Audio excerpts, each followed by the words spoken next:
우크라이나 소식입니다. 민간인 학살로 규탄받고 있는 러시아가 이번엔 피난민들이 모인 기차역을 공격했습니다. 어린아이를 포함해 50명 넘게 사망한 걸로 파악됐는데요. 우크라이나와 국경을 맞대고 있는 루마니아에 저희 취재 기자가 나가 있습니다. 자, 신진 기자, 몇 명이나 다치고 숨졌습니까? 지금까지 파악된 상황부터 전해주시죠. 네, 폭격 당시 크라마토르스크 기차역에는 민간인 400여 명이 몰려 있었습니다. 우크라이나 동부로 러시아군의 공격이 집중될 것이라는 이 경고를 듣고 피난길에 나선 건데요. 목격자들에 따르면 이 폭발음과 함께 피와 살점이 사방으로 튀었다고 합니다. 폭격 이후의 영상을 보면 주차된 자동차들이 완전히 불에 타 있고요. 또 피투성이 인형, 지팡이와 같은 소지품들도 보입니다. 완전히 집계가 되지는 않았지만 현재까지 50명이 사망을 했고 300여 명 이상이 다친 것으로 보입니다. 예, 그런데 러시아는 이번에도 우리가 공격한 거 아니다, 우크라이나가 한 거다 이렇게 부인하고 있지 않습니까?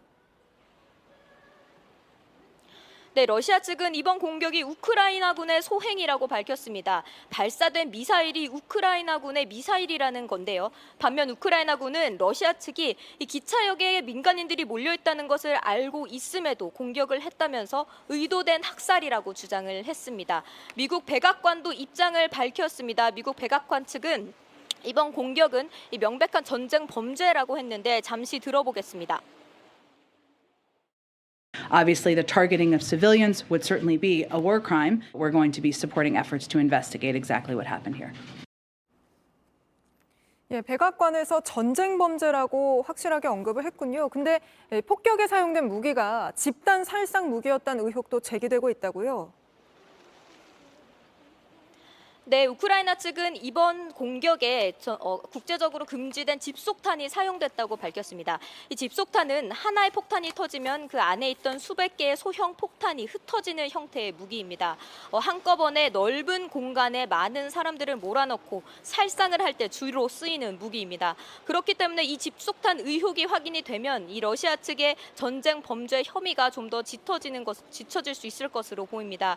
유엔 측도 성명을 내고 이번 공격은 명백한 국제법 위반이라면서 반드시 가해자는 책임을 져야 한다고 밝혔습니다.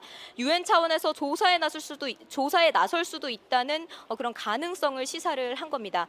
그리고 이와 별도로 앞서 우크라이나 부차 지역에서 발생한 이 민간인 학살에 대해서도 계속해서 조사가 이루어지고 있습니다. 현지 시간 8일에는 유럽연합 수장이 이곳을 방문을 해서 우크라이나 측의 수사를 돕겠다고 약속을 했습니다. 그리고 우크라이나 측의 유럽연합 가입을 좀 더 신속하게 하기 위해서 절차에 돌입하겠다고 밝혔습니다. 지금까지 루마니아에서 JTBC 신진입니다.